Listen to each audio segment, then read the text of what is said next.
Hi friends, இன்றைக்கி நம்ம சம்பா கோதுமையில் எப்படி கிச்சடி பண்ணுறதுன்னு பார்க்க போகிறோம். இதுக்கு தேவையான பொருள் சம்பா கோதுமை, வெங்காயம், தக்காளி, பச்சை மிளகாய், பச்சை பட்டாணி, பீன்ஸ், கேரட், பிரியாணி இலை, மசாலாலாம். ஃபஸ்ட்டு நாம் ரவையை அளந்து எடுத்துக்குவோம் வறுக்கிறதுக்காக.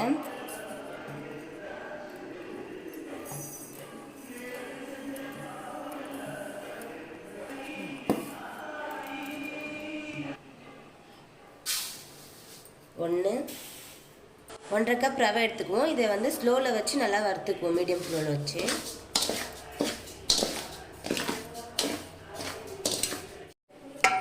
இந்த மாதிரி நல்லா வறுத்து வச்சுக்கோங்க. இப்போ வானலில் நெய் ஆட் பண்ணிக்கலாம்.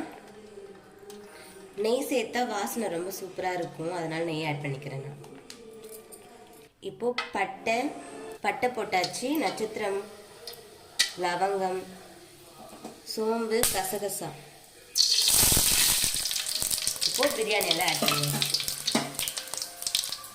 இப்போ இது கூட பச்சை மிளகாய் நறுக்கி வச்சு ஆட் பண்ணிக்கலாம். நல்லா நசுக்கி போடலாம். இஞ்சி பூண்டு பேஸ்ட்டு ஆட் பண்ணியாச்சு. நல்லா பச்சை வாசனை போகிற வரைக்கும் வதக்கிக்கலாம். இப்போ 2 மீடியம் சைஸ் வெங்காயம் நறுக்கி வச்சுக்கிறத ஆட் பண்ணிப்போம்.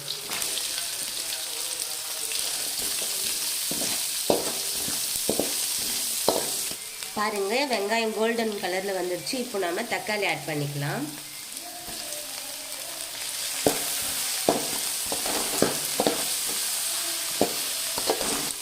தக்காளி வதங்கிடுச்சுமா, இந்த ஸ்டேஜில் நம்ம கருவேப்பிலை, கொத்தமல்லி ஆட் பண்ணிக்கலாம்.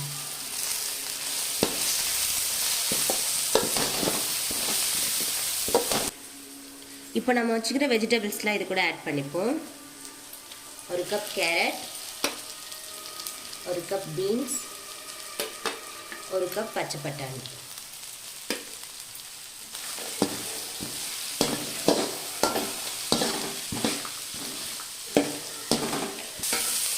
காய்கறி வதங்கிறதுக்காக உப்பு நம்ம இப்பே சேர்த்துடுறோம்.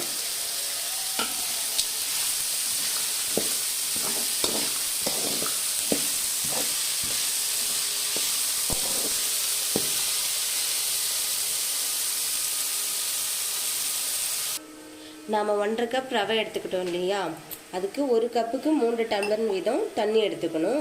இப்போ 1.5 கப் ரவைக்கு நாம் 5 கப்பு தண்ணி சேர்த்துக்கலாம்.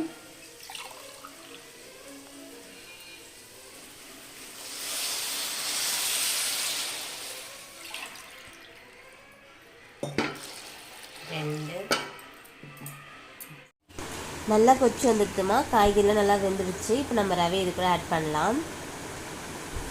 கொஞ்சம் கொஞ்சமாக ரவை ஆட் பண்ணிக்கோங்க, மொத்தமாக போட்டோன்னா கட்டி கட்டி ஆகிடும். நல்லா கிளறி விட்டுக்கோங்க. இப்போ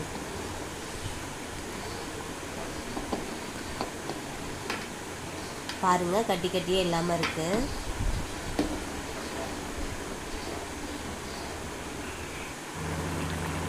இப்போ கொச்சி வந்துடுச்சு.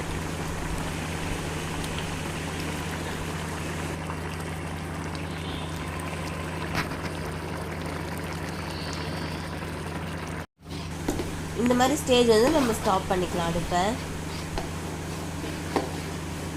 நல்லா கிண்டி விட்டுக்கோங்க.